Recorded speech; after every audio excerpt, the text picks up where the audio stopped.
So tonight we're joined by Teresa Foley, who's an occupational therapist and a feeding therapist, and Amanda McGinnis, who was previously with As I Am, but is always doing her own amazing things. She has her website Little Puddin'. She's got a podcast now, which is amazing, and I believe about to start its second season. Um, so this is a webinar on parenting a child with ARFID, which is a webinar that Teresa and Amanda had done previously on um, Amanda's social media.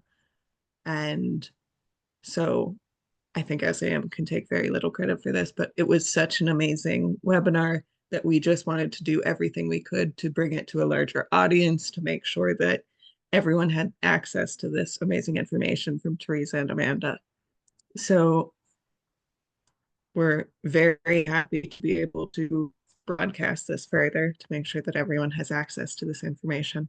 Um, the webinar will be recorded and it will be up on our YouTube by the end of the week.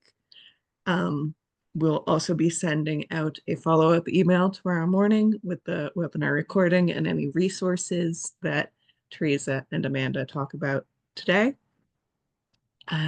We're also going to have a Q&A at the end. So if you want to post any questions in the chat or in the Q&A function, as they come up to you, we'll keep a record of that and use them at the end. So if that's all right, I'll pass over to Teresa. And I believe Teresa's going first, and then Amanda, and then Q&A. Yeah. Okay, perfect. Thank you so much, Bridget. And thank you to As I Am for having myself and Amanda to talk about this topic this evening. We are going to discuss the very deep topic of parenting a child with ARFID, both from my perspective as a clinician and from Amanda's perspective as a parent of two children with ARFID. And she will be providing us with that very rich and important lived experience perspective. So just to kind of give you a little overview of some of the things that we'll be covering in this evening's talk. I will be talking to you about ARFID as a diagnosis, what it is and what it is not. I'll be looking at some strategies around living with and supporting a child who has a diagnosis of ARFID. I'll be addressing some survival strategies and clinical recommendations from the latest scientific evidence in this field. And then finally, Amanda will look at the role of parenting a child with ARFID from her lived experience lens. So before we get started, just a little disclaimer on behalf of both myself and Amanda to say that everything that's provided here tonight is all evidence-based information, but it is also generic information. It's generic advice and it is an overview of the diagnosis. ARFID and complex feeding challenges in children overall is a very specialised area of practice and a highly complex topic. And so there are no quick fixes. And as somebody who has worked in this area of clinical practice for years, I know that every individual case is very different. It's very nuanced. There's lots of other factors at play for these children and for their families. And so the information that we give here tonight is not intended to be, a replacement for specific medical advice for any child or any family. And so it shouldn't be taken as that. However, it can be used as a form of information, as an overall kind of guide, I would say, to the diagnosis. And hopefully it will signpost you to how you may be able to access more supports both for your child and for yourself as a parent or caregiver in this area. So I just kind of want to make that point that the talk tonight will not be a replacement for specific multidisciplinary feeding support. However, hopefully the generic advice provided will also be useful. Just a brief introduction to myself. I have been a pediatric occupational therapist for the past 17 years now, and I've been blessed to work with children for all of my career, both in Ireland and Australia. I've worked in many different areas of clinical practice with children, most of all, I would say, with children, with autistic children, but also in the area of physical disabilities. And I worked for 8 years at the Central Remedial Clinic in Clontarf, and it was there that I worked as an occupational therapist with the National Specialist Feeding Service. And as part of my role there, I was one of a group of professionals who established the National Complex Feeding Service. And that service is still in operation today and is staffed by some wonderful professionals. And that service was designed specifically to both assess and meet the needs of children with a number of presentations, of which ARFID is one. I now have two occupational therapies private services. I have Shooting Stars Occupational Therapy Clinic in North Dublin, where I primarily see children aged 0 to 5, most of whom are autistic or will go on to get a diagnosis of autism in time. And in 2024, I established the Feeding Therapist, which is a specialist occupational therapy service specifically designed to support children and families who are living with ARFID and other complex feeding presentations. And one of the first things I did as part of this service was to develop the Magical Mealtimes course, which is an online course that I built and designed specifically for parents of children with ARFID. And I'm delighted to say that that course has now been accessed by families all over the world. I am a mum of three little children. And so I have had my own version of lived experience of parenting a little premature baby who was born a couple of weeks early and spent some weeks in the neonatal unit as an infant and had feeding difficulties for quite a long period of time. So while she definitely doesn't have ARFID, I definitely have experience of that, parental perspective of I know that deep pain that occurs when you cannot get your child to eat and how challenging and how devastating that can be. I'll hand you over to Amanda and she can introduce herself. I will talk very briefly because what I think what you have to say, Teresa, is incredibly powerful and useful to everybody. So if you haven't met myself before, my name is Amanda McGuinness. I'm a parent to 4 autistic children. And I suppose my reason for being here tonight is that I have 2 sons that have ARFID, but in particular, more than anything, I suppose when I was really at a crisis point with my youngest son, my beautiful Max, I actually came across Teresa's fantastic website, but in particular, I undertook her Magical Meal Times course. And from that point on, things have really improved for my lovely Max. And in particular, I suppose working alongside Teresa in her support of me and Max has really made a difference. So I'll be speaking a little bit later about our own family experiences, where we've been and where we are now, and hopefully where we'll get to in the future. So I'll stop talking now so I can hand over to, as I would say, the VIP on tonight's presentation. So thank you. Definitely not. Thanks, Amanda. So Amanda has very kindly put up some QR codes there that we'll put these up again at the end. But if you would like to use either of these to access more information about our services, please feel free to scan those. So before I get into the kind of nitty gritty of the diagnostic criteria of ARFID, I do want to talk for a moment about the reality and how the day-to-day life can look for both children and parents and caregivers and families who are supporting a loved one who has ARFID or some type of complex feeding challenge. And these are the kind of stories that parents talk to me about on a daily basis in my clinic room. Parents tell me that because they are so desperate to try and get their child to eat anything, the parents tend to just leave food around the house, maybe leave it on the sofa, leave it on the coffee table, leave it on the floor, in the hope that their child might just somehow come upon the food and maybe will just eat some of it as they play. Parents tell me that they lie awake at night worrying their child is malnourished because their child is eating almost nothing, and the parents are worried that, that their child is severely malnourished, but they don't know how to help them. These families live with constant shame and fear of judgment from others about how their child is currently eating. Guilt is another very strong emotion that families speak to me about all the time. The financial implications of having a child with ARFID are huge. Parents tell me that they go to the supermarket every day and they look at the shelves and they buy something different every day in the hope that their child might eat it, but then they just end up throwing it away anyway because they don't want to eat it. Or I have several families on my clinical caseload at the moment whose child will only eat McDonald's chips as their one hot food. And so I have families who are doing 7 days a week are doing hour-long round trips to the closest McDonald's. You know, if these families are living in rural Ireland or whatever, and they are traveling maybe an hour round trip to just get to McDonald's to buy these chips for their child because it's the only thing they will eat, and the cost of that is just huge for these families. Parents say to me they wonder, how bad will this get? Where will it end? Sadly, ARFID can be fatal in rare but extreme cases, and there have been fatalities, sadly, from children who were no longer able to eat or get the nutrition that their bodies needed because of this diagnosis.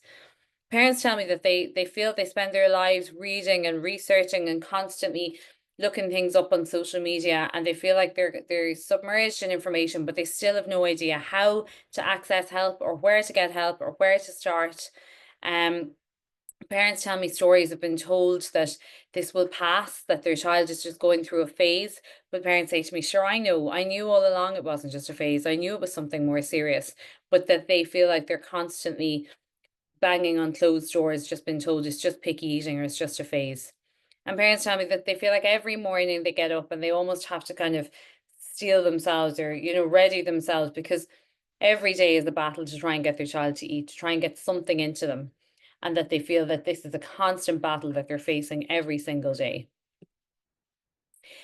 Looking then specifically at the diagnostic criteria for ARFID. ARFID is in the DSM, which is the Diagnostic Statistical Manual that we use as clinicians. It is termed an eating disorder, and it is very much a psychological presentation. So the main kind of emotion that we would talk about in relation to ARFID is anxiety or fear in relation to food or eating. And the criteria that we look at are failure to meet energy or nutritional needs because of one of the following 4 criteria. Obviously, there can be more than one, but you only need to fulfill one of these to be eligible for a diagnosis. So significant weight loss, significant nutritional deficiency, dependence on enteral feeding, which is tube feeding or oral supplements to get adequate nutrition, or marked interference with psychosocial functioning. And that last point would relate to that fear of eating, anxiety around new foods, non-preferred foods, things like that. And I would say anecdotally that I would feel that last point around the psychosocial piece, the anxiety, the fear, the psychological presentation, I would feel that that's probably the most prominent one in my experience. Interestingly, ARFID is the only eating disorder where the individual who has the eating disorder is not restricting their food intake for the purpose of weight loss. So if you think of other presentations like anorexia nervosa or bulimia nervosa, the individual with the eating disorder is purposely reducing their food intake so that they can lose weight. But an individual with ARFID is not doing it for this reason. It is instead because of that anxiety or fear in relation to food and eating. So then if you look at the kind of subtypes or presentations that we tend to see, and this again is all in the research information, the research literature. Previously, we would have said that there were 3 subtypes or 3 presentations, and usually an individual would have been thought to kind of present with one of these. But actually now in recent years, the evidence would say that there can be a combined subtype. So the first one is sensory sensitivity, and that to me is quite prominent, excuse me, in children with ARFID, where you see children who are what I would say hypersensitive to things like the smell of food, the texture of food, even the look of food. So that's that sensory sensitivity subtype. Then you have children who have just a lack of interest in eating. They just don't, I love to eat. I look forward to every meal. These children just don't seem to have that same enjoyment of food and eating. And these are the children that parents say to me, they just view eating as a chore. It's just something that they need to do the same way you go to the toilet. There is no enjoyment, there's no motivation to eat. And oftentimes parents will say to me that it's been that way since they were born. The third subtype then is fear of aversive consequences of eating. And this can often relate to possibly a near choking incident. Maybe, a child choked on like a cracker or a piece of popcorn or something like that got stuck in their throat. And after that, then they were very, very fearful about eating, or oftentimes if they have a very serious vomiting episode, so say, for example, if someone ate something that was gone off and then they become really seriously unwell and perhaps vomit for like 3 days afterwards, you might see the child then start to think, well, hang on, I ate such a food and I was so, so, so sick. And then they start to reduce down their food intake after that for fear that they will go through the same thing again. Interestingly, then, a combined subtype means that you can have two of these in combination with each other. And the research evidence would say that the most common subtype is a combination of sensory sensitivity in relation to food combined with the lack of interest in eating. And I would agree with that as well from my clinical work. Parents always say to me, how do I get a diagnosis? I'm sure my child has ARFID, but I don't know how to get a diagnosis. The first thing I would say before you actually, because the reality is that for lots of parents, due to local staffing in CDNTs or however the resources look in your area or locality, it may not be possible to get a diagnosis. But I would say that is okay. To me, support is more important than a diagnosis. So if you are able to access the right information, the best information, in whatever way that might be, whether it is through webinars, books, doing courses yourself for parents, if you're lucky enough to have the support of a feeding team, amazing. But to me, getting that support is more important than having a label. So if you are able to access a professional who is able to make that diagnosis, right now, this may change, but right now, the best practice says that the only people who can give a diagnosis of ARFID are either a psychologist, a psychiatrist, or a pediatrician. And if you go to one of these people with the hope or with the aim of being diagnosed with ARFID, ideally it needs to be somebody who has specific clinical experience in feeding, because the reality is, and I'll talk through this in a moment, the reality is that even though a child might not be eating very many foods, they might be eating less than 5 foods or whatever it is, ARFID is not the only reason for this. And there are other reasons, and there's other medical and presentations that need to be ruled out before a true diagnosis of ARFID can be given. So what I really need you to know is that ideally, multidisciplinary support is always best. And so if you are being supported by a CDNT where possibly you can access the services of a pediatrician and then maybe separately an OT and a dietitian, that's amazing. And if they have an understanding and clinical experience in feeding, that is ideal. You don't necessarily need to be sitting in the same room with, 6 different professionals, but you do need to be able to access people who have specific clinical experience. You want to be able to work with people who are neuroaffirmative, obviously. Please don't work with anybody who is recommending that you go on any type of elimination diet.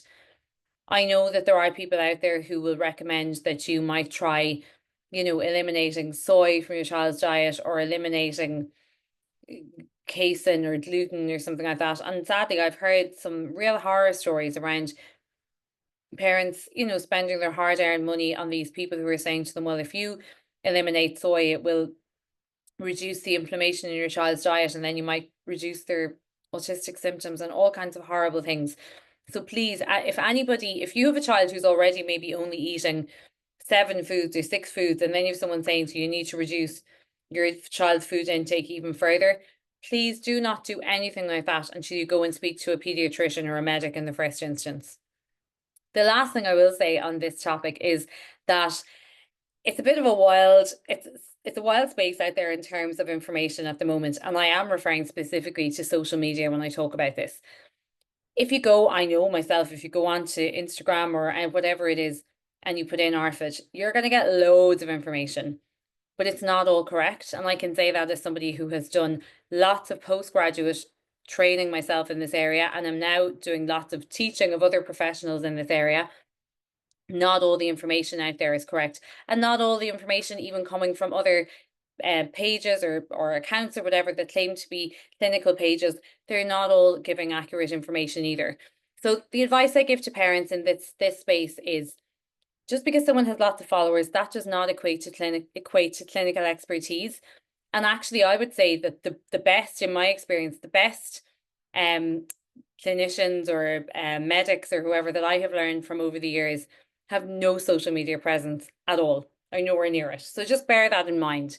But at the same time, it is lovely to be able to link possibly with another parent who understands what you're going through. So I always say to parents, by all means, access your peer support, find your community, find your tribe on social media for sure, and use it for that type of support, but don't use it for diagnostic support or clinical support.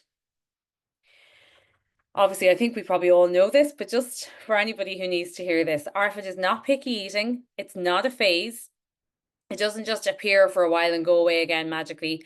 It's not an indulged child, a spoiled child, and it is nothing to do with the parenting that the child has received. It's nothing that you have, as a parent, have done. And parents come to me again. I mentioned guilt already is a very strong emotion. And I always say to parents, this is not something you've done. It's not something you've caused. However, there are things that we might be able to do to make it better.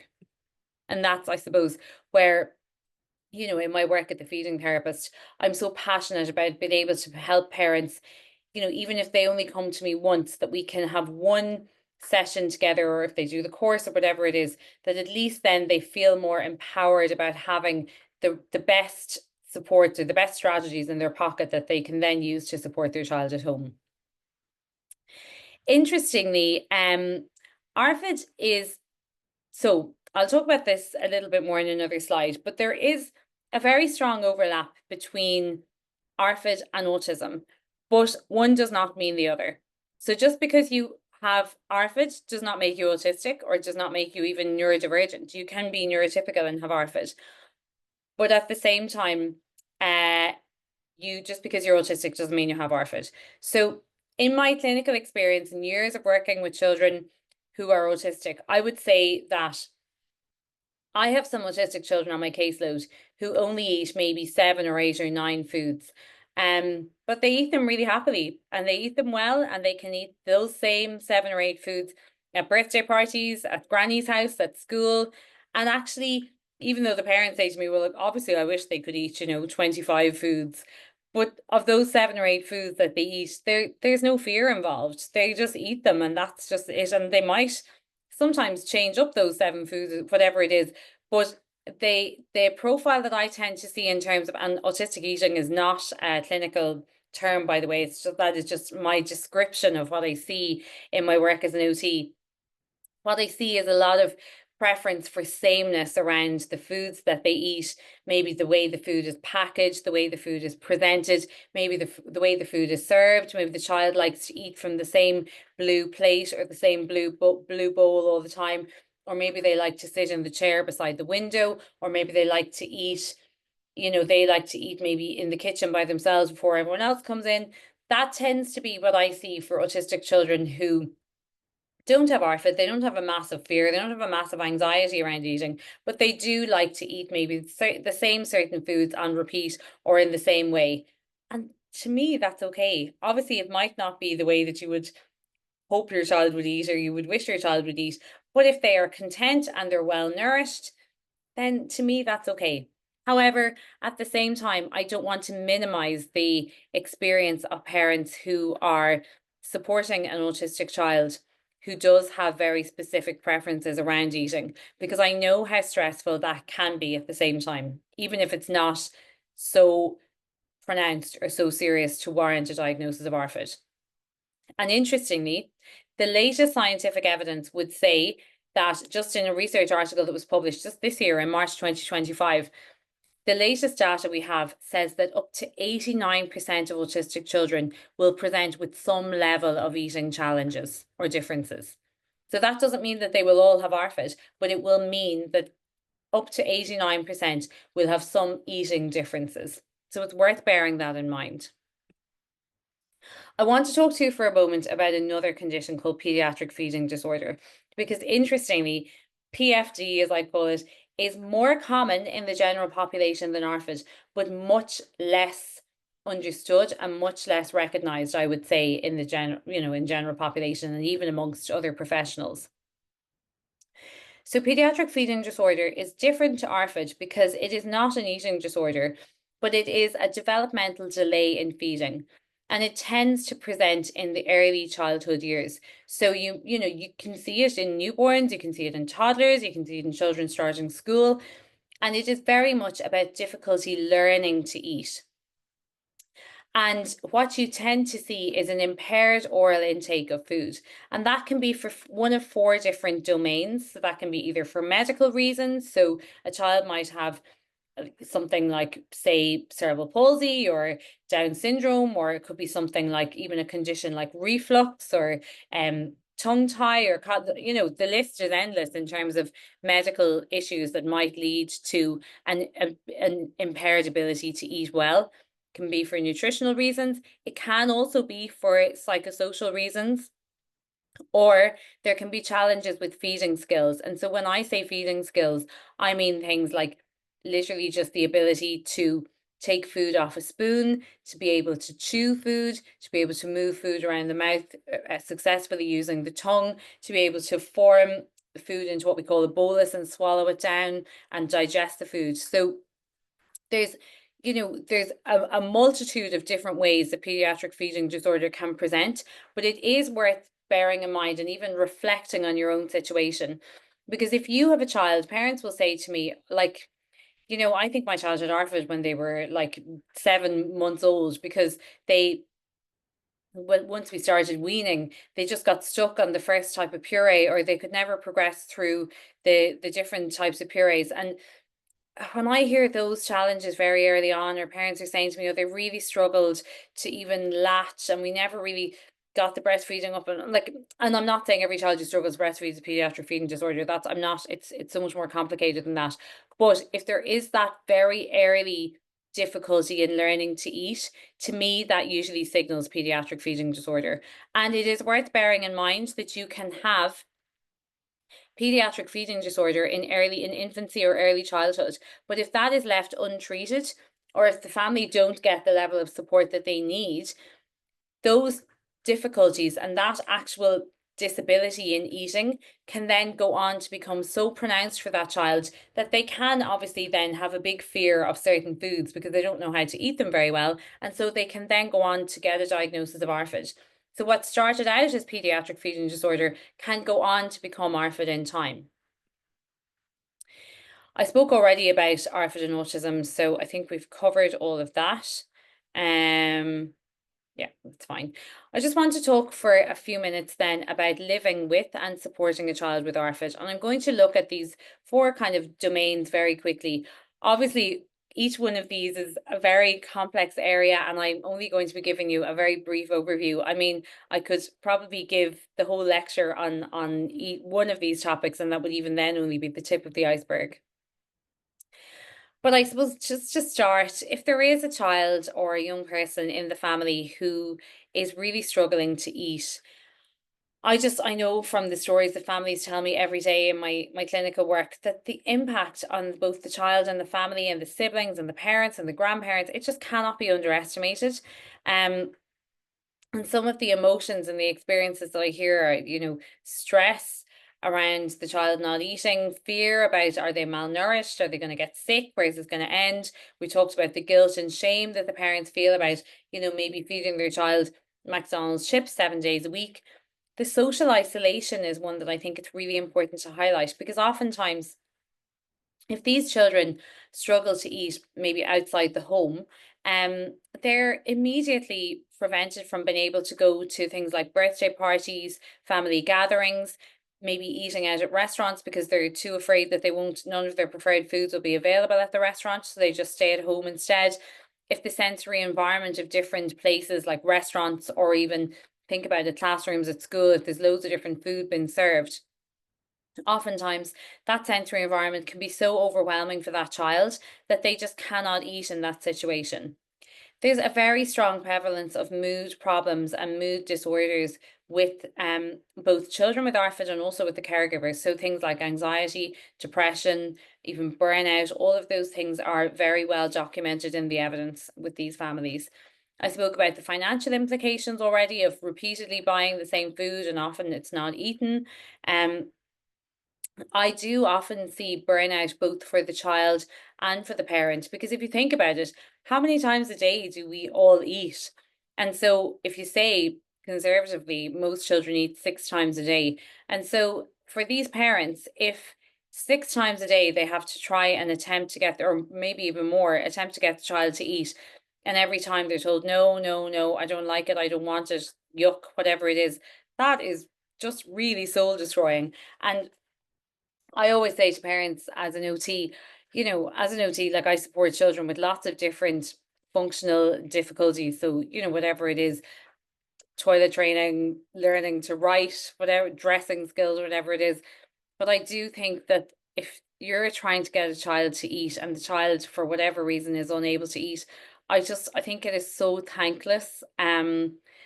We have to eat. There's no way around it. And for these parents that every day they're just going, right, here we go again. How am I going to try and get them to eat this time? It's really, really hard, and it really burns people down very quickly.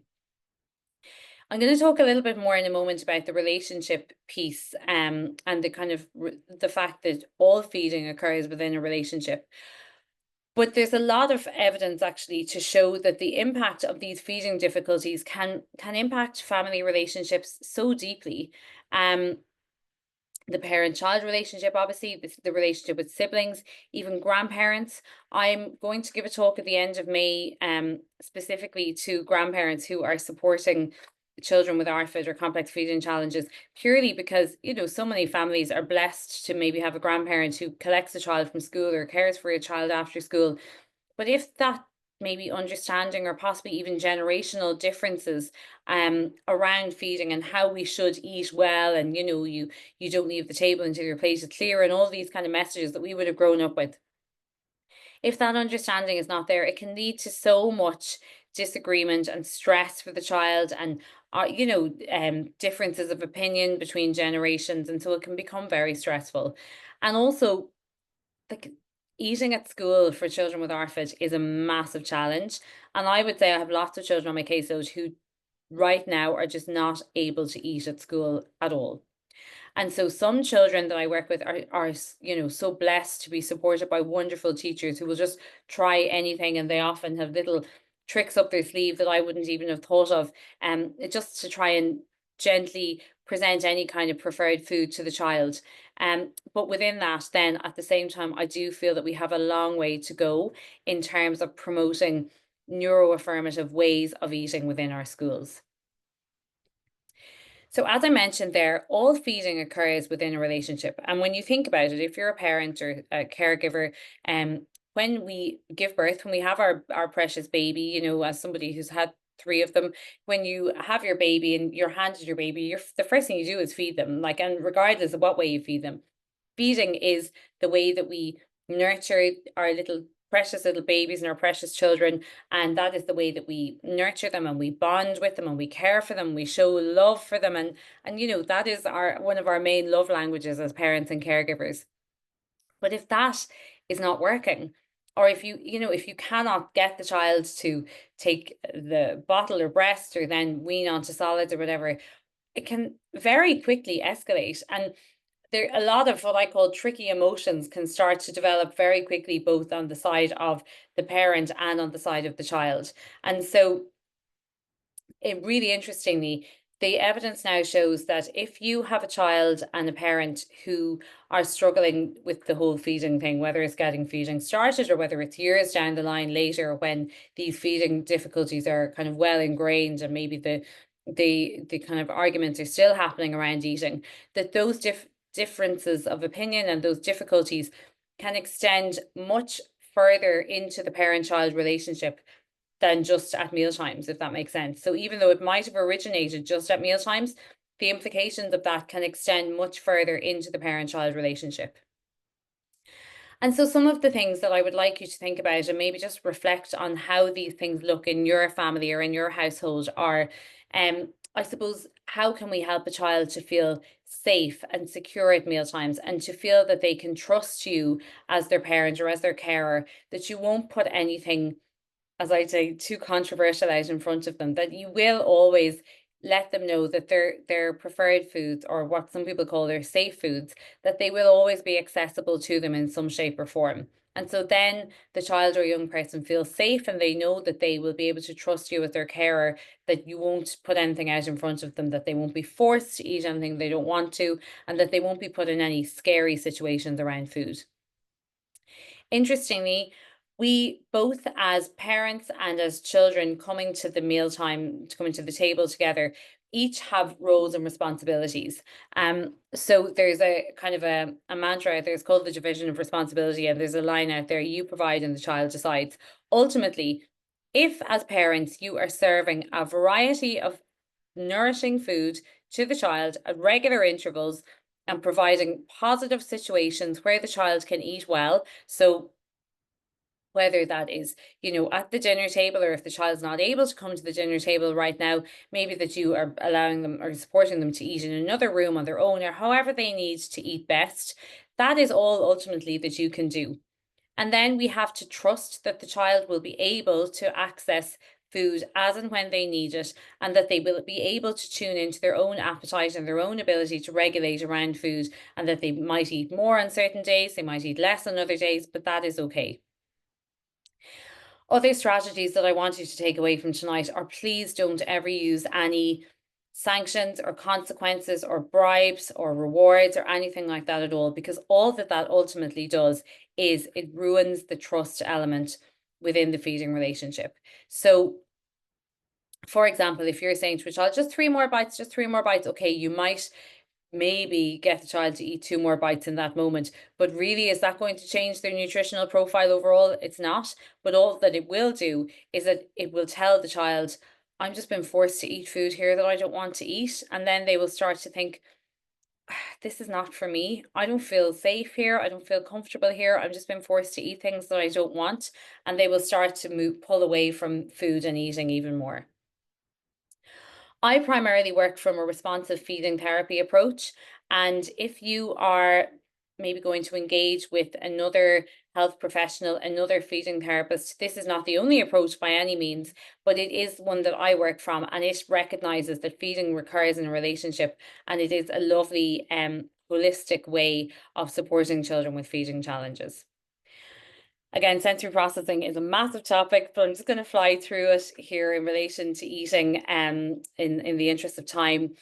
Just bear in mind that eating is the most complex sensory experience that we as humans engage in. So some of you may know that we have 8 senses, and that we actually use all of those in relation to eating. So some of them will be the obvious ones, obviously, like smell, taste, touch, those ones. But then even things like, our visual sensory system is a huge one in relation to food, because lots of children will look at the food in front of them and they'll think, okay, either I trust this food, I will eat it, or I don't trust this food, I don't like the look of this. And that's why you'll often have children saying no before the food even comes near them. And the parents are saying to me, they won't even try it. And I say, yeah, because they are using their visual sensory system. They are being sensory detectives, and they know by looking at that food that that is not going to feel good for their body, and that they don't feel comfortable eating that food right now. So that's why they're rejecting it before it even comes close to them. However, there is an absolute minefield of information out there on sensory processing, sensory preferences, and the word sensory has become a little bit of a fashion, and that's probably me being a little bit controversial in saying that, but the word sensory does seem to be everywhere at the moment. All you need to remember is we are all sensory beings. We all process sensory information in our own individual way, and that is fine. The only time that we need to worry about sensory processing or sensory differences is when they are interfering with our ability to participate in everyday living, in the jobs of everyday living. So, for example, if you have a child who is so sensitive to the smell of other people's food that purely by sitting next to someone at the dinner table who's eating something like spaghetti bolognese, if their sense of smell is so strong that they are so upset and distressed and gagging at the smell of that food, then you can see how that is having a functional impact for that child, because they are being prevented from being able to sit at the dinner table with the rest of their family because of their sensory differences, because they are so hypersensitive to sensory input. So I hope that makes sense, and that's something I would really like you to take away from tonight. Again, this is a very, very whistle-stop tour of sensory processing. Two of the more kind of common presentations that I tend to see in my OT practice are children who are hypersensitive. As I said, these are the children who don't like getting their hand and face messy. They're the ones who tend to move away from food because it's too smelly. They don't like lumps in their food. They often don't like food touching on the plate, touching off each other. These are the children who, again, are very, very visually sensitive. They're kind of looking at food. Do I trust it? No. Okay, it's gone. And then on the other side, you can have children who are hypo, so undersensitive to sensory input in their body. And these are the children who you might see, they're the ones who might be biting and chewing on non-food objects. These are the children who often need a much greater hit of sensory input to their bodies, and they may often not recognize when they're full. You might see them doing like things like overstuffing their mouth with food, or you might even see them pocketing food in their cheeks. Sometimes these children, not always, but sometimes they will be the ones who go for the dry, crunchy, beige carbohydrates. I think we have covered a lot of this. Need sensory security to eat well. Just think about, what does your child need in terms of their sensory preferences, and then of equal importance, what do they need to not have to help them feel supported in terms of eating. Again, I'm going to talk very, very quickly about mealtime and mealtime environment and routine. So if you think about the stereotypical happy family sitting around the dinner table, everyone sharing stories from their day, the reality is, how many families does that happen in? It definitely didn't happen in my house here this evening, with everyone coming in from work at different times and football training and all sorts of things. That is not the reality for every household, but it might be achievable in some houses. So just bear that in mind. Think about, how does dinner time, or how do meal times look in your house at the moment? Does it look as you would like it to look, or would you like to be able to get to a different point one day?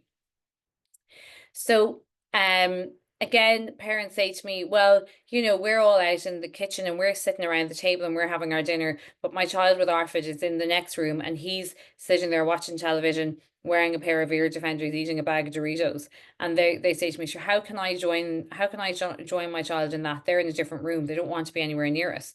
And I say, well, how can we join the child? How is your child happiest when they're eating? How are they most content when they're eating? And how can you join them in that?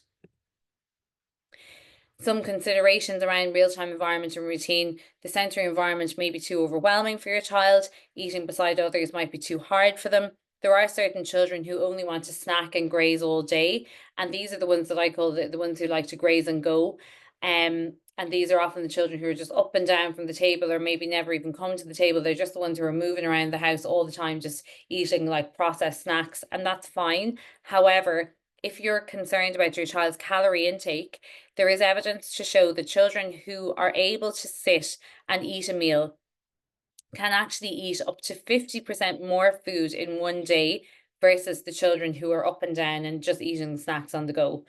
So if you are concerned about your child's food intake, it is worth, in some way, and when I work with families in my course or in my clinic, I have specific resources and tools that I use with them to help them capture how their child eats, when they eat, how much they eat, because that can be very, very important in helping us recognize how much the child is eating and how well nourished they are ultimately. Again, even if the child doesn't manage to eat at the table, I'm a very big believer in the positive opportunities that exist around shared meal times. So again, this doesn't have to happen at your traditional dinner table. It can be sitting on a picnic blanket together in the living room, or on a nice day sitting out in the garden together.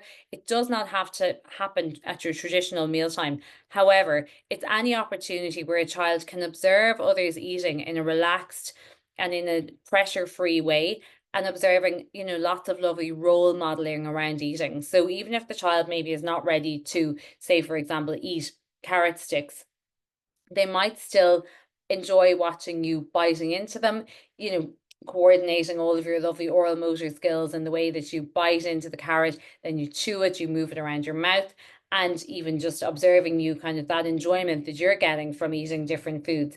That is so, so, so important in helping a child to learn about different foods and learning to eat well. Mealtime, in terms of emotional regulation and emotional dysregulation is when our feelings are too big for us to cope with in any given moment. And if you think about all of the challenges that exist in relation to eating for children with ARFID, they can be very dysregulating, they can be very stressful, there can be a lot of avoidance, there can be a lot of, as I said, challenging behaviors, tricky emotions, tricky feelings, both on the part of the child and the parent. So some things that I recommend to parents, again, these are very generic points of information, very generic strategies, but think about how do you present? If your child is getting annoyed, stressed, having a meltdown at meal times in relation to food that they don't want to eat, how do you look in that moment? Are you also getting really cross going, just eat the food? Or are you able to, in that moment, are you able to stay calm? Are you able to keep your poker face on, even if you don't feel like that internally? Think about what helps your child feel better when they're stressed, when they have left the green zone, as I say, and they're very much in the red zone. What can you do? What can you implement to help your child feel better? And also, what helps you feel better? Because if you think back to that concept of co-regulation, if you as the caregiver are not regulated yourself, then you can't support your child when they're dysregulated. And the only good thing that I say to parents about challenging mealtimes is if the mealtime goes really badly and if it all ends up everyone's rowing and fighting and crying or whatever it is, that's okay. There's always going to be another one 3 hours later or 2 hours later, or whatever it is, or the next morning. There's always another opportunity to eat coming down the line. So before I finish up, how can we make things better? The starting point for me with families that I support is always just helping them think about how we can accept their child where they are right now in terms of their eating preferences. I always say to parents, eating and feeding challenges and feeding differences is the one area of practice where I don't caution parents to watch and wait. In my experience and in my opinion, there is no benefit to waiting and watching things just get harder and more stressful and more challenging and distressing for the child if they are finding it difficult to eat. So I always say to parents, act sooner, try and get the information somehow, try and get the support somewhere. It can be quite a cyclical picture in terms of these things for these children. So sometimes, if it coincides with transitions, Christmas time or school holidays or things like that, those transitions often for autistic children can coincide with maybe food being dropped or reduced food intake or things like that. Always think about, what does better or good look like for your child? So, okay, you might know what traditionally a good dinner looks like or a good mealtime looks like, but we need to be realistic. And if your child is currently only eating 5 foods, their version of a good meal or eating well is going to look very different to a child who eats 25 foods. And that's okay. It's just thinking about, how do we support them to eat best? Again, going back to what I talked about in terms of sensory processing and sensory differences, and my overall lens, my OT hat on, is always to think about the impact on participation in daily life and that functional impact. How are the eating challenges helping the child to get through their daily life, or what is the impact of these eating differences on their ability to participate in play, in school, in family life, in extracurricular activities? So thinking about that overall lens. I will say, and I can say this because I have supported families through situations and honestly probably achieved some outcomes that I maybe didn't think were possible. But with the right support and the right information, change is always possible. And Amanda will talk us through some of this in a moment. So please don't think, oh, we tried this, it didn't work, or things are too bad. Change is always possible. So this is my last slide. My strategies for success that I'd love you to take away tonight. Never let the child go hungry. No bribes, no rewards, no pressure to eat. And pressure, remember, can be negative pressure, but it can also be coaxing, prompting, cheerleading. So no pressure to eat. No hiding food, no hidden vegetable pasta sauces, no disguising food, no tricking of any type. No comparing the child who's struggling to eat, no comparing with siblings, with friends, and no comparing the child even to themselves. So no telling them, you liked this last week, why won't you eat it now? When things are stable or when they're good for both you and your child, that is the time to try and recognize what the hard times are. What are the triggers for your child's eating difficulties? So is it things like change of routine? Is it like maybe the impending school holidays in June? Is it whatever it is? You will know. Is it sickness? Is it whatever? You will know your child best.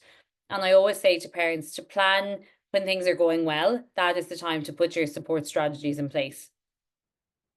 There are times that all you will be doing is surviving. And parents say to me, sometimes parents will come to me and we'll do an online consult and they'll be saying, things are so bad. How we're down to 3 or 4 foods. How can I get them to eat more foods? And sometimes survival is all you need to do. And sometimes if you can just maintain the foods that you have, that might be enough. If your child is very dysregulated, very stressed, very anxious, very overwhelmed, that is not the time to try and introduce new foods.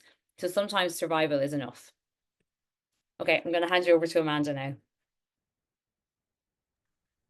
Hello, how are you? And I won't stay too long here because I know there's some really excellent questions in the chat that will be ideal for yourself, Teresa, to answer.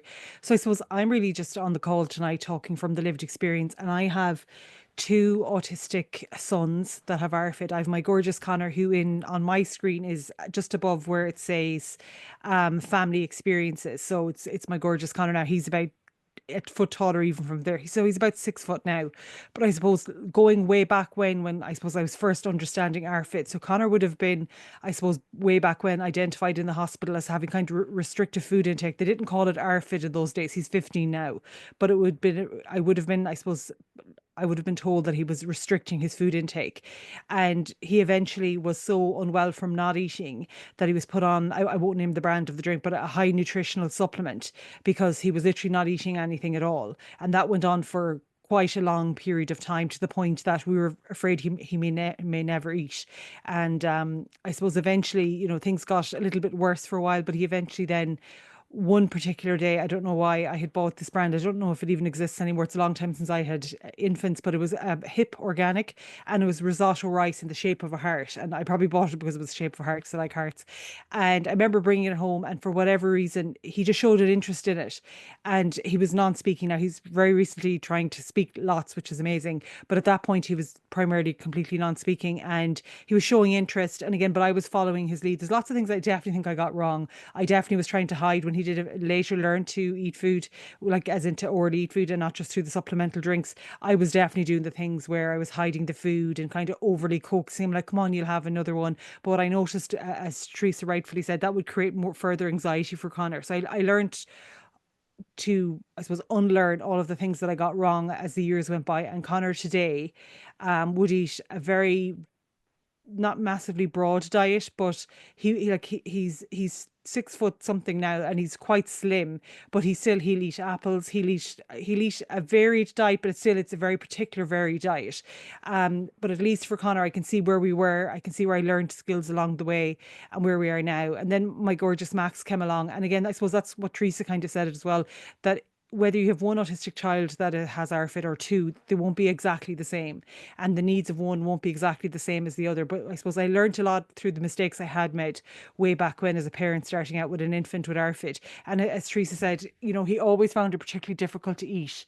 And then it came to the point that he eventually stopped eating at all. And that's where the supplemental high nutritional drink came in. I suppose when Max came along then, very similar again. Teresa, would you mind going to the next slide? Because I think I actually forgot to share my screen. So I'm using your screen now. Apologies. That's my gorgeous Jack. But I suppose when Jack came along, things were a little, you can see Jack lining up food. Jack would be much different to my gorgeous Max in that he would regularly eat everything that he'd like to eat. He still is exactly the same now. Whereas I would look at each of my sons as I say they're on the screen, really uniquely human. Whereas my gorgeous Max, if you want to go to the next slide, sorry, I was so busy talking, I forgot to even share my own screen.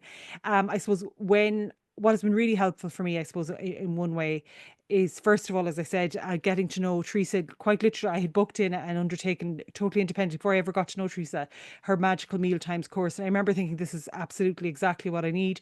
It was very practical, but it was also very much, I'm autistic myself, it was very visual. I liked the resources that came with it, but it was very practical, things that I could put into everyday strategies.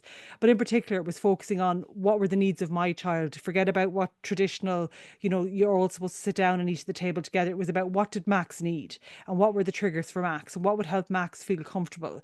Now, I suppose even since that photograph there, my gorgeous Max has lost a little bit of weight since, but he's still trying new foods all of the time. But I suppose the thing that I did understand for Max and have learned in all the months since is that I have to be led by Max. I can't just because, say, a well-meaning auntie, uncle, granny, even husband, as well-meaning as he is all the time, that I have to always still follow Max's lead. So I was saying that just to Teresa and to Bridget there, just at the start of the call before everyone came on, like Max licked, this might not be that exciting to many people, it's huge because he's never licked any sweet or ate a sweet. He licked to Haribo because Granny's very good, Granny Golden. Max has never really had chocolate, but he likes playing with Haribo. So for Easter, instead of him getting an egg, she got him like a big bag of Haribo, thinking he'd just play with them. But he actually was smelling it and he was licking it. And as usual, I put a photo up on social media. I was like, oh my God, everyone look at this. It's amazing. But the point is, I can see, because now I'm really attuned to him. And again, I know Teresa spoke about like the impact on the family. Like I was working directly for The Incredible as I am as a manager, and it came to the point where it was critical that I had to leave, because what I noticed specifically for my Max, I often call him my little shadow, was that the busier I was with work, the more I was in here on the computer, say if I was traveling, whatever I was doing, I would notice, I suppose specifically, the less he would eat. And if I was saying I was going somewhere, he'd go, Mammy, no go. And I've often say, even if it was just to the local Tesco or wherever, and he'd be like, Mammy, no go. And then I would hear from my husband or from my gorgeous Haley that Max wouldn't eat while I was gone. So what I did notice though, since I obviously have been home now full time, like consistently, I've noticed that I'm more attuned to him because I'm hyper aware all of the time of what he can eat and what he can and can't eat. I'm also hyper aware of my own reactions to him not eating. Whereas I suppose with Connor, I would have been like, come on now, you have to eat, you haven't eaten enough. Where for Max, if he says no, it's an immediate, oh, okay, thank you. And I would just take it away or leave it somewhere else in case he might want to have it again later.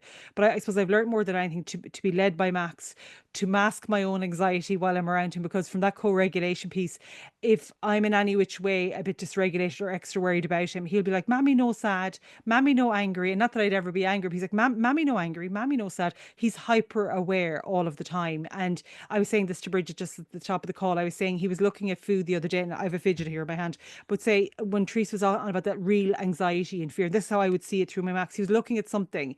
I think it was like, it could have been like a little piece of bread or something. He was looking at it and you could quite literally see the fear in his face. He was like, will I eat it? Will I not? And he had to have been hungry. He had to have been, because unfortunately he had dropped his toast. That would be his main food for a number of days now. We're getting back on track. But again, I follow his lead. I would never, prompt him in the sense of, any which way to try and, like, what's that word? Not bribe. Well, like, eat this bread and you'll get a token, whatever it is. I would never do anything compliance based. It's about connection. But I could see he was looking at it, and you could literally see the fear in his eyes. And I was just like, say nothing. If he wants it, great. If he doesn't, that's fine too. But what I have noticed more than anything is really following his lead, looking at that, how he views the demand as a threat to his nervous system. I can only explain it in that I often sit beside him and I could burst out crying if he could just take a bite of something, but I still sit there and just calmly, and I know that he requires me to be close by for him to feel like he can eat. He'll often come into my bedroom, which is kind of, if you can see on camera, there's a mirror there to the left of my shoulder, the way I'm looking at the camera here. There's a door there that leads into my bedroom, and I could be here working at the computer, he'll go, Mommy's bed, and he'll run in, and then he expects me to come in, and I'll come in, I'll sit with him for a while, and he goes, close the curtains. So I close the curtains, and then he'll say, because he can't say jammy dodger, so he says doggy cookies too. He calls them doggy cookies, so they're not, clearly not dog food, they're jammy dodgers. And he'll go, doggies cookies too. So I will literally, because that might be the only thing he might have eaten in the middle of the day, I'll get, like, I think there's like 8 in a pack. I'll put the 8 of them on the plate, little plastic plate that he loves. I'll leave it beside him, and I'll pretend I'm chit-chatting about whatever. And next thing, now again, he'll only eat the jam and a little bit of the biscuit around it, but he'll sit down and eat that. And then he'll say to me, 2 juice. He wants a large juice. And then I'll go out and get that. And then he might say something else. So again, he's only picking, but he'll eat that. And then we were talking about, I know Teresa spoke a lot about, say, meal times. The one thing that he will happily sit down for is dinner. Now, the dinner for Max has always been the same, I would say, for years long. It's quite literally bachelor's beans and mashed potato. And if that isn't on the menu for him, he'll eat no hot food at all. And that is his singular hot food that he'll eat. So say if for Christmas time, when everyone had all the various things, Connor had a very specific dinner. Max's dinner was absolutely bachelor's beans and mashed potato. And I can tell you that's what he had today. That's what he'll have tomorrow. Now, again, there's always other options available, but there's no ever like, this is what you're having. He would prefer that I would feed him, even though I know he can eat it. But when he tells me, he'll always say, off you go, for like, that means I'm finished. He'll go, off you go. I'll be like, okay, off you go. Even if he's only at 5 spoons or if he's at 10 spoons, whatever he's eating, once he tells me no, I'm like, okay, off you go, no problem. Max, go play. And then he runs off doing his thing. Whereas with Connor, I would have made the mistake when he was very small. I'd be like, oh, come on, just two more, just two more. And not because I was trying to force him. I had the fear of this might be the only thing he eats for this week, as in the context of a dinner. So I've learned through my own mistakes. And I suppose listening to Teresa, even again, I always take notes every time Teresa speaks. You're probably like, what are you doing? You've heard me. I take more notes because I was, that's a great point. That's a great point. I've always learned so much for Teresa. But I think more than anything, it was Teresa saying to me to listen to my own gut, to follow the lead of Max, to be hyper aware of his anxiety, which I'm hyper aware of all of the time, hyper aware of how I'm reacting and how that affects him, being very aware of it. And I'll give you an example. I said this to Bridget. I just down locally where I live, my former colleague, and as I am, William, is on the Autism Friendly Towns. He's the manager, and we're doing something locally here where I live. And I had to go down to the village to, or sorry, the town, to support him on it, because I'm the chairperson of I suppose, our town Autism Friendly Towns committee. And in order for me to leave the house, because I knew that if I left, because I had to leave at a certain time, that meant Max may not have eaten his evening toast. So I quite literally texted Haley, who was in the kitchen. I said, Haley, will you let me out the front door? And if Max looks for me, tell him I'm in the bathroom, because I didn't want to increase his anxiety at that point. And that's literally what I did. And so he then forgot about me, because he was then going into the living room. My husband was home from work and he was giving him his tea or whatever. But the point is, if I had said that I was leaving, that would have spiked his anxiety, his kind of fear. So I said I was literally, he must have been like, the mom is in the toilet half the night. But I literally, that's where he thought I was. And I suppose temporal context, he might have forgotten where I went then. But Haley texted me, because again, I'm always wondering, as I was on the call all this evening, I was texting my husband saying, don't forget to try that, give him that drink. I could hear him in the background saying 2 doggy cookies. I was saying, my husband's well able to give them to, but I'm like, give him the biscuits, give him the things, because I'm hyper aware all of the time that tomorrow may be the day he mightn't be as willing or able to eat food. So I know for parents like yourselves, if you're like myself, you're hyper aware, hyper afraid all of the time, because you're afraid, as Teresa rightfully said. I know family got into contact. Myself and Teresa, I suppose, spoke together on a podcast that I have, Unfiltered Autistic Podcast, and a family got in touch with me from, I think it was Donegal, later, and said that they actually had a family member a few years ago that passed away from ARFID because they would not eat any food at all. So it's quite devastating to hear that, but also in the context of,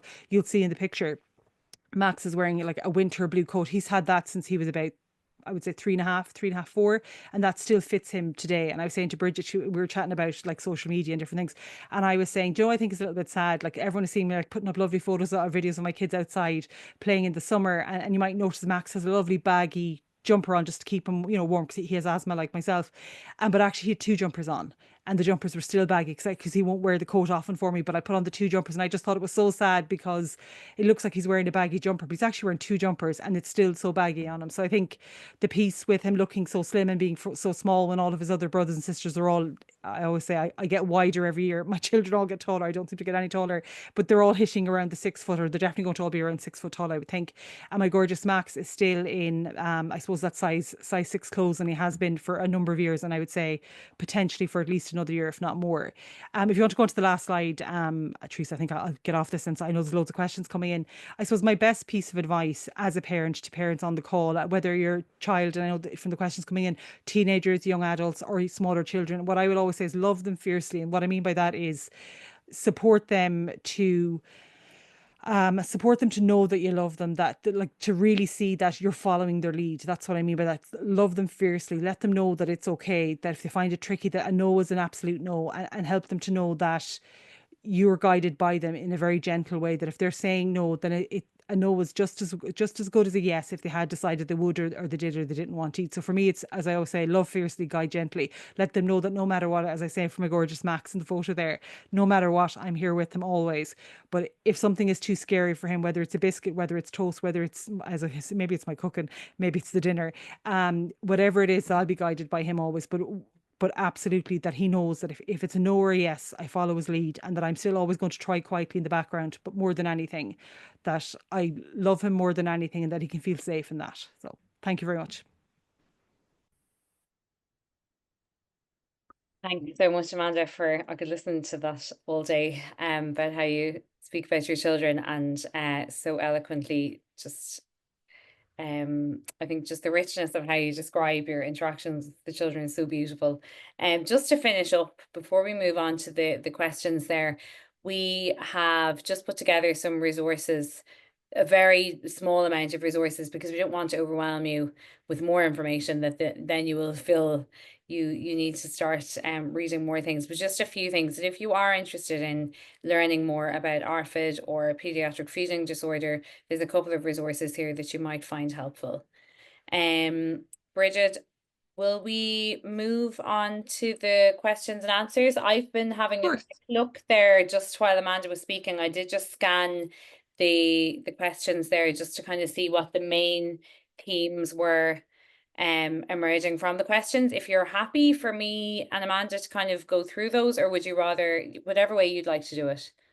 Sure. Just to let everyone know that all of those resources that Teresa shared will be included in the follow-up email tomorrow. I can go through some of the questions with you.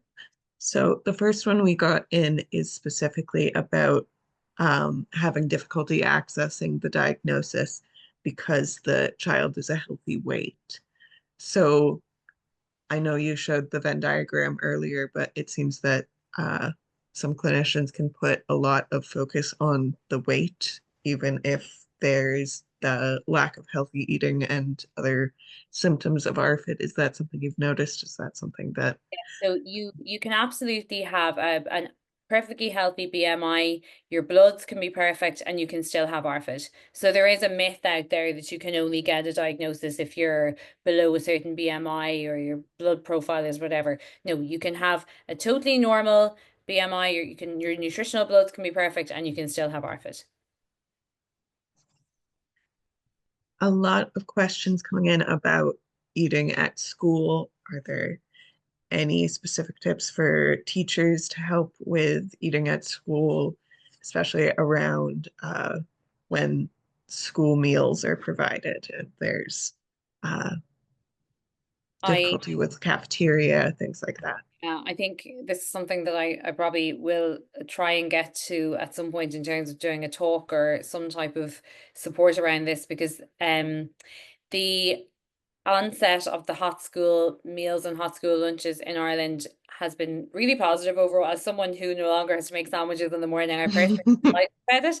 But in saying that, I've had a fair amount of children on my caseload who now are so overwhelmed by the sensory environment of the hot lunches in the classroom that they're just no longer able to eat at school, full stop. And they're coming home at 2 or 3 o'clock in the afternoon, absolutely starved, and then obviously completely emotionally dysregulated as well because they're so hungry. I don't have any blanket recommendations here that I can give, but my generic advice would be talk to the teachers. Are there alternative things that the child can do while everyone else is eating in the classroom?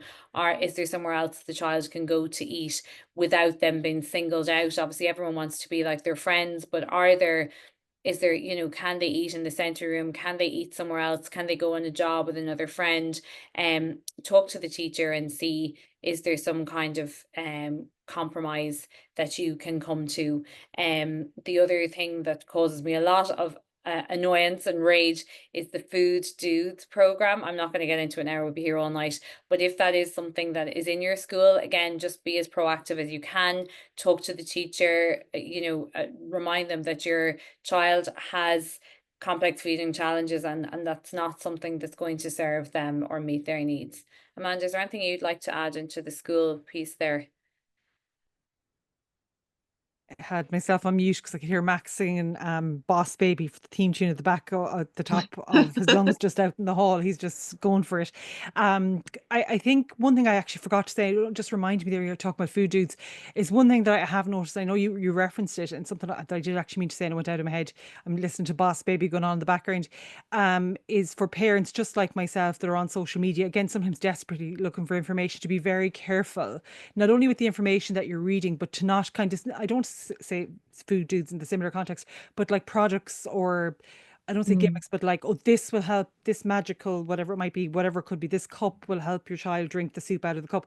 Just be very careful with what you're seeing online, as well as obviously what's happening in the school context. Because I have a number of families would have come to me, and I would always redirect to Teresa. I'd say, I can't give, because I obviously work in the sector myself, but I would never give advice on ARFID. And they would say, oh, I saw this product, would this help? And I would say, better to talk to a clinician about that than, buy a particular product, because this is obviously, there's that the whole I know you referenced the psychosocial and psychological piece, that it's really, really important. But in the context of school, I'm so incredibly lucky that if you can get the school on board. Now, again, I recommended Teresa, I recommended her course, and I know that Max's school in particular, were very interested in it, but they understood that, what you said to me a long time ago, Teresa, what's better?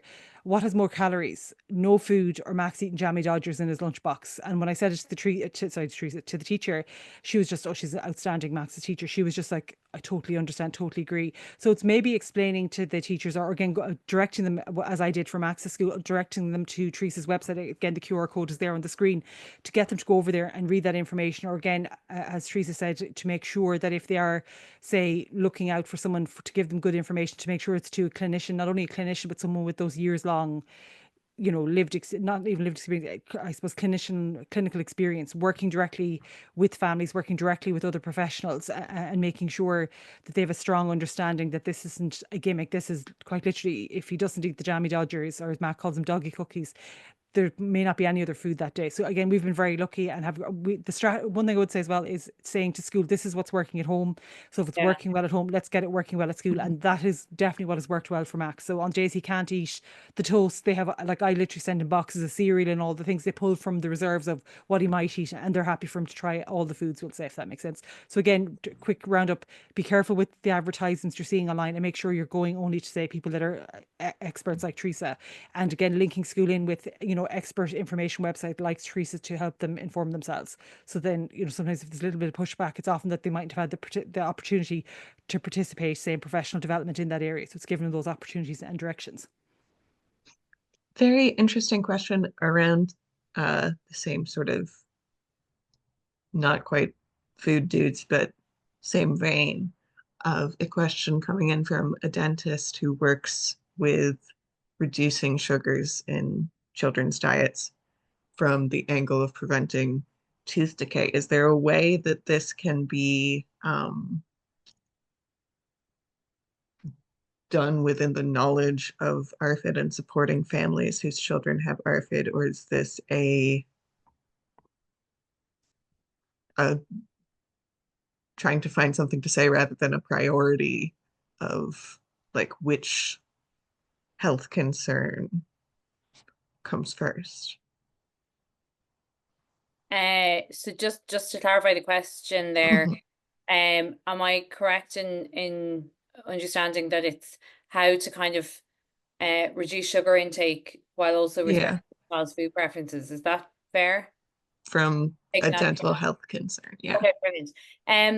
I mean, look, it's such a fine balance, because Mm, you're always kind of doing that, what I call the dance of trying to introduce alternative foods or maybe new foods, but at the same time then helping the child to feel safe that they are not going to drop a food. So for example, if you were to, and I'm going to use this as just the first example that came into my head, if you were to try and replace if a child is drinking full sugar my waddy or something like that, and if you decide you want to go for a low sugar version instead, if you just replace that, if you're like, right, we're just going to start drinking that instead, you then, by kind of interfering with that preferred food, you run the risk of possibly losing that food altogether, or mhm. that fluid in that situation, that you might you could, because for children with ARFID who are so sensitive, and so like the emotional regulation piece and that trust piece is such a huge part of the picture, that sometimes if they feel that their preferred food has been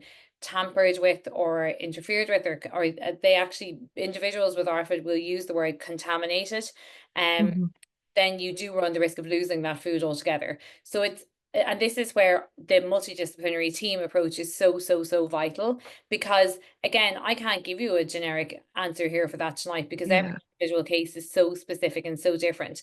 And in a situation like that, I would be talking to the dentist and the dietitian and whoever else it is to say, okay, right now in this case, what is our priority? Is it to get Yeah. cavities in, or is the dental piece more important? So that is where you see the beauty of teamwork coming into play, where everybody sits down and goes through these very complex situations in great detail. Okay.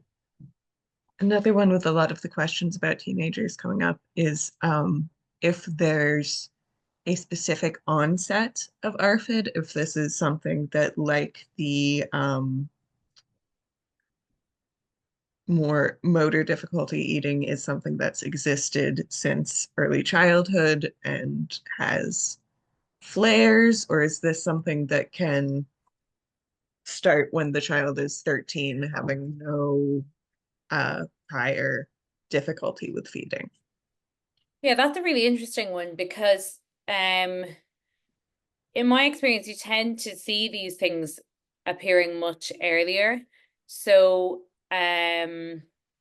it's unusual enough to see unless it is related to something like, as I mentioned earlier, a The trauma, vomiting or the, yeah, yeah. like choking or whatever. But if we'll kind of assume that it's not that. It's rare enough to see a new onset in the teenage years. What I would say is, without knowing again the specific situations, Mm. the evidence would say that when you were supporting teenagers with complex feeding challenges, that the most effective intervention and the best line of intervention at that point is the kind of psychological interventions. So, and there's different ones. There are some specific interventions that psychologists can get, and CBT is one of those. And CBT has been proven to be quite effective with children aged 10 and upwards who are presenting with ARFID or complex feeding challenges. So I would say for teenagers, my first line of intervention would be psychology rather than someone like an OT. Not to say that they're not also needed, but if you were to ask me where to go in the first instance, I would say probably psychology.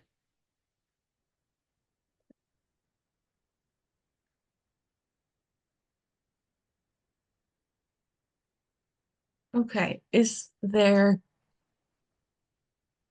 a clear indication of when something is sensory eating or autistic eating and when it is specifically ARFID? Is there a line in the sand essentially to help parents, or is this strictly a case by case basis? I would say case by case. I don't have parents say to me, how many foods if they eat Yeah. X number of foods, does that mean it's ARFID? And if they eat more than that, is it there is no magic number per se, but it is more that again, if there is a team involved or if there's the possibility of accessing a team, that is where the beauty of those discussions comes into play, where you can have those conversations with the OT and speech therapist, dietitian, whoever it is, and learn about, well, let's understand, is there more of a fear-based avoidance at play here, or is it going back to the early feeding history? Have there been issues there since the early years? But it is down to individual cases to determine the exact presentation. And sometimes also it's really interesting to point out that sometimes a parent might feel it's one presentation and the clinicians might feel it's another. So because it's such a complex presentation and it's such a complex field, I have been in situations where parents might feel differently to the clinicians, and there can be a lot of back and forth. And I see that as a positive thing, that everyone is taking the time to try and have that in-depth discussion around the clinical presentation. Teresa, I actually have a question that I suppose would have helped me way back when. Maybe someone has asked this already, but say if Mhm. you're a parent on the call, whether it's of a teenager, a preteen or a younger child, so I'm thinking what would have helped me way back when Connor was small. If you had concerns around feeding and you're trying to source a clinician or whoever, what proactive things can they be doing now? Should they be taking data? What things could they do now so that when they do go for that appointment, they can say, this is what I've seen or this is what I know. Can you help me with this? Is there anything that you would suggest in that regard? Yeah, that's a great question, Amanda. So just a couple of very simple things that you could do. I would, in the first instance, start documenting the food that your child is eating. Um, So, and even documenting the food maybe that they used to eat or not currently eating. So definitely I would go with go armed. If you're going to a GP in the first instance, maybe I would definitely go armed with, this is what my child is eating, this is what they used to eat, this is what they're eating now. The other thing then, if you are going to maybe see an OT or a dietitian or speech and language therapist, pediatrician, whoever it is, I would always have some, like for younger children, I'd always advise taking some videos of what they eat, because that can be so helpful for us to be able to observe what a typical mealtime looks like in your, and I use the term mealtime lightly, it could be your child sitting on the sofa, as I said, eating Doritos. But again, for us to be able to observe everything that's at play there, because when we do our assessments, there's so many different things that we draw on. So definitely have your list of foods ready, have a couple of videos ready. And then for older children, obviously it mightn't be appropriate to kind of be videoing them eating or whatever. But for older children, I would definitely be talking to them about it in advance and kind of having that conversation with them about, how do they feel about it, and what are their anxieties in relation to food, and having an understanding of that before you try and access professional help. But I will always say that I always say to parents, go to your GP. And even if parents say to me, oh, my GP doesn't understand, they're just telling me it's picky eating, blah, blah, whatever. That is okay. But as I said earlier, there are other things, that there are many other presentations that can look very similar to ARFID or pediatric feeding disorder. There are other, and I have seen this myself when I worked in the CRC, there are other medical presentations that can look very similar to ARFID. So it's very important in the first instance that we rule out anything medical going on. And that's where someone like your GP or pediatrician comes into play. And I would actually have a suggestion just generally So from the just off the oh, back of sorry. that, oh, go ahead. Oh, sorry, no, Sorry, sorry, Amanda. sorry. This is me now being autistic talking over everyone. Sorry. I just thought for if you have a teenager that say if you brought them to an appointment, because I'm just thinking I have teenagers, they would just shut down and not tell the person. So what I have actually found really useful here is that if you have to, or even work with other families in schools, is if the teenager was happy to like record like a mini video diary so they can explain in the video whatever their feelings are around food, whatever, if they may not have the capacity, but if they do, and then you can have that then as like a little log of, then you can show that, because I just know my teens here, especially say the older teen, when they're so anxious they can't even say the words, even though, and afterwards they'd be like, I just couldn't do it. So to have it, if they were obviously wanted to, but like you don't have to stand there and record, let them do it their own way and have it. That's one way to get that personalized lived experience from them, if they have the capacity to do that. Sorry for talking over you, Bridget. Oh, that's a brilliant Oh, idea. it's no problem. We both do that to each other. Um, just to, I think, for our final question, on the back of going to your GP, um, if a parent has concerns, where within the HSE is the point for them to go? Do you start with the GP? Is this something that's comms? Is this something that's CDMT? Is this something that's reporting directly to hospital? So in the first instance, it's CDNT. That is the first kind of, and again, I'm aware that not every CDNT in the country Mm, is staffed adequately in terms of therapists and pediatricians, and I definitely know from doing different staff kind of training days and in services around the country recently that in lots of parts of the country they don't even have a pathway in place yet. However, I will say things are starting to change in that regard. I've been supporting a number of teams around the country in terms of therapists upskilling and developing pathways and implementing referral pathways and things like that. So hopefully that is going to change and will improve. But in the first instance, you need to go to your CDNT and see who is there to help support you with the feeding. CAMS is a complicated one, and I don't work in CAMS, so I don't feel yeah, equipped, or I don't feel like the best person to answer that. I can't speak on behalf of CAMS because I don't work there. of course. There are tertiary and specialist feeding services available in Ireland in the form of the complex feeding clinic that I used to work at. And again, I no longer work there, so I don't want to speak on their behalf, but I do know that referral to that specialist service needs to be a team-based referral, hence the CDNT input. And also they do want to see some kind of primary intervention happening at a CDNT level initially before the referral goes on to the tertiary service.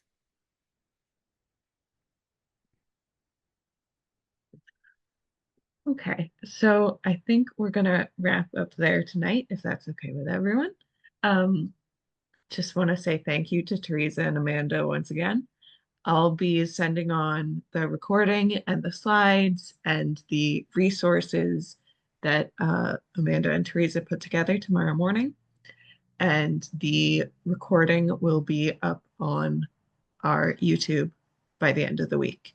And if you have any other questions, you can follow up with us at the info line, and we might be able to get some answers from Teresa and Amanda as well. They're amazing fonts of information for all of this. So again, thank you, Teresa and Amanda, and thank you all of you for joining us. I'll send out that email tomorrow and hope everyone has a good night. Thank you. Thank you. Thanks, Bridget. Thanks, everyone. Thanks.